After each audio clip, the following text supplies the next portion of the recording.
Yikes. Is it delayed again? No. Okay. Alright. We're gonna start this now.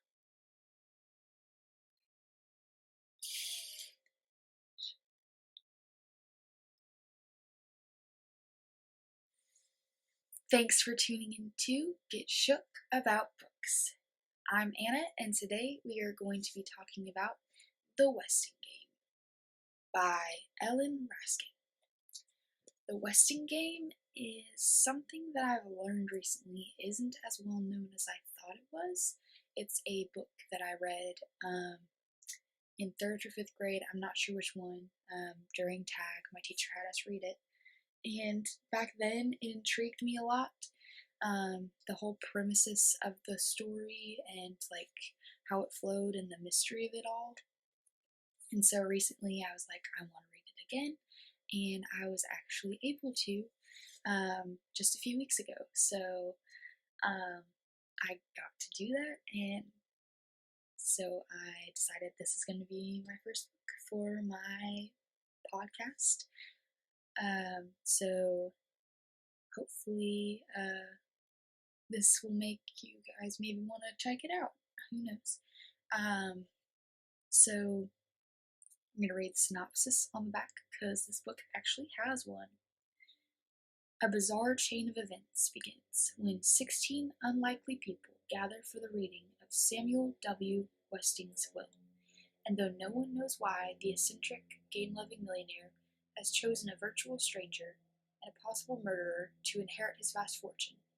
One thing's for sure, Sam Westing may be dead, but that won't stop him from playing one last game. Which, that sounds, I don't know, it sounds very intriguing to me.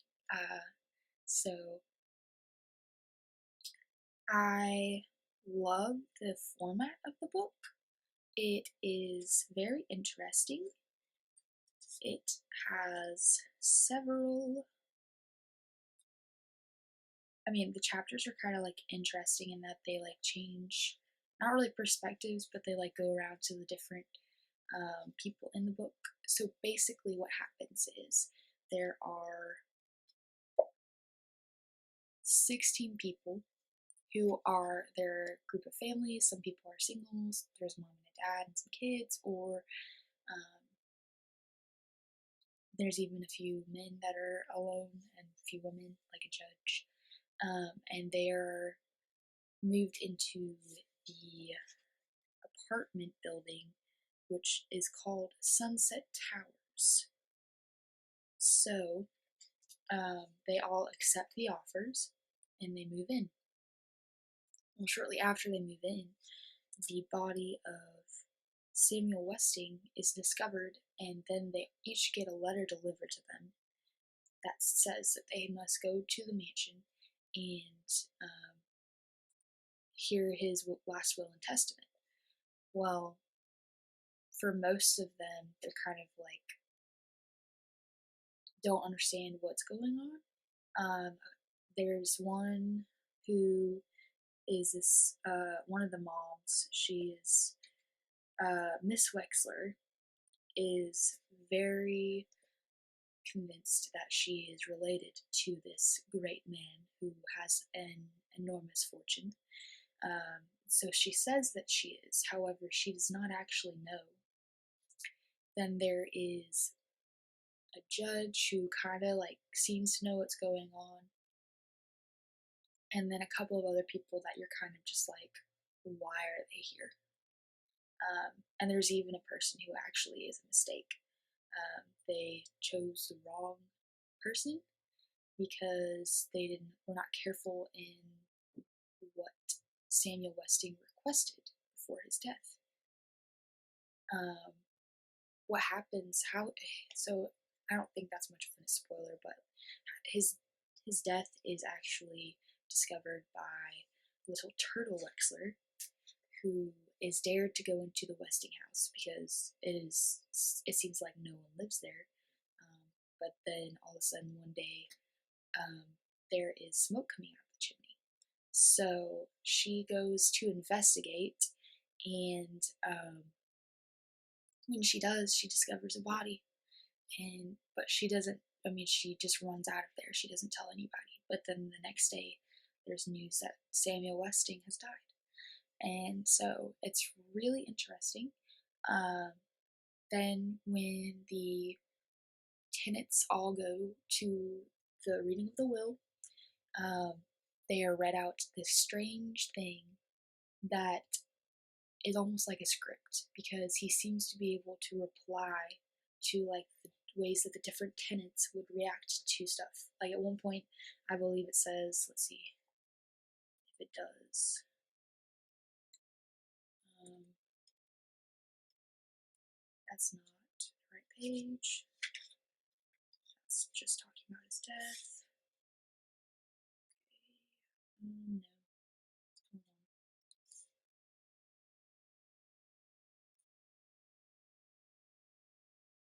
There's one where it literally says, "Sit down, Grace Windsor Wexler,"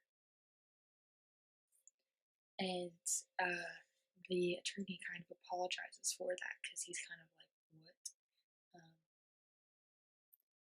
But basically, Samuel Westing knows the people so well that he knows exactly how they would react to this stuff.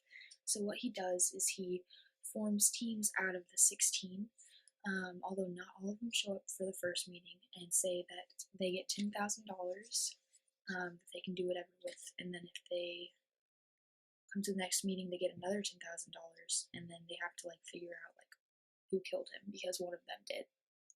So they all get split off into pairs.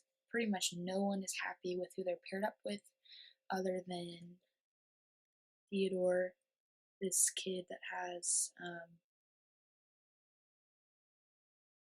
a handicap in that he cannot walk and has trouble talking as well. So they all split up and try to like figure out like what's going on. They're kind of all chasing rabbit trails, like completely like Samuel Westing has sent them off like to where they really don't know what's going on. They think they are, but it's all like a grand illusion that is not actually accurate to what is really happening.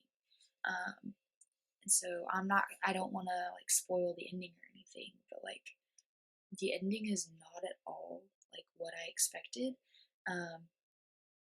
However, I mean, even I knew what the ending was. Like, as I read it again recently, I was kind of remembering what happened. However, it kind of got twisted around in my brain when what happened.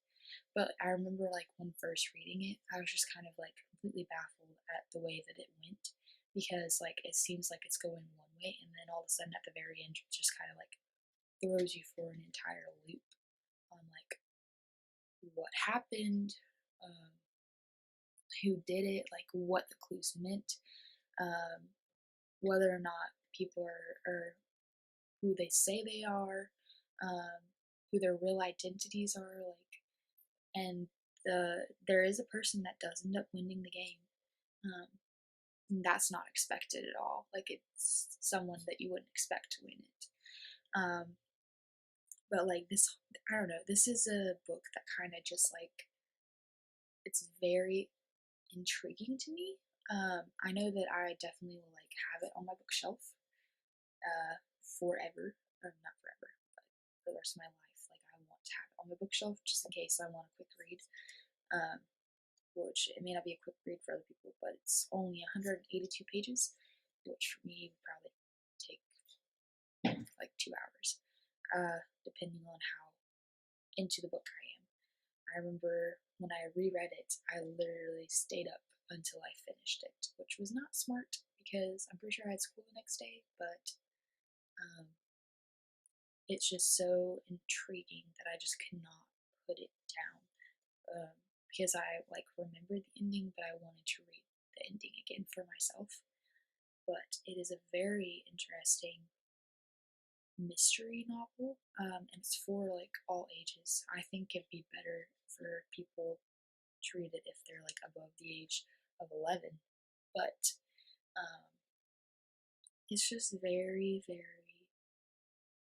just, I don't know. I think it's kind of a little bit maybe profound in the way that it kind of has those twists that you're not expecting, and the way that it all comes to a head at the end. Um, I just remember, like, even though it was so long ago reading it for the first time, I just remember like how I just couldn't. I was trying to unfold the mystery along with the characters, but I just like couldn't wrap my mind around it. And it still was like, if I had been reading it for the first time today, I know that I still, even though I've gotten better at like figuring stuff out, I don't think that I would have been able to completely unwrap the plot until the very end, where it's just like it wraps up so nicely and in a way that like isn't expected but is gratifying. Um, but yeah, so that's pretty much all I really feel like I need to say about this one. It's a very intriguing read if you like mysterious stuff that isn't too spooky or doesn't make your brain crawl out because it doesn't have a nice bow wrap at the ending. This one ends in a way where you're like, you understand like what happened, so it's very nice rather than the ones that kind of leave you with a lot of ambiguity at the end. Um, but so yeah, that is the Westing game. That's my opinions on it. It's kind of a short book, and I didn't really want to like give away really anything, so that's why this is kind of like a shorter one. I expect that when I'm talking about bigger books that I'm more passionate about than this one, it'll probably be more than like however many minutes this is. And also when I like talk to with my other friends and give reviews about other books and stuff, like doing the Hunger Games or stuff like that. That'll probably take a lot more because like I'll go into depth. I don't know if I'll do all of the Hunger Games all at once or if I'll do like a part one, part two, part three. I haven't decided that yet, but y'all will know when it happens. Thank you for tuning in to Get Shook About Books. I'm Anna, and I am signing off.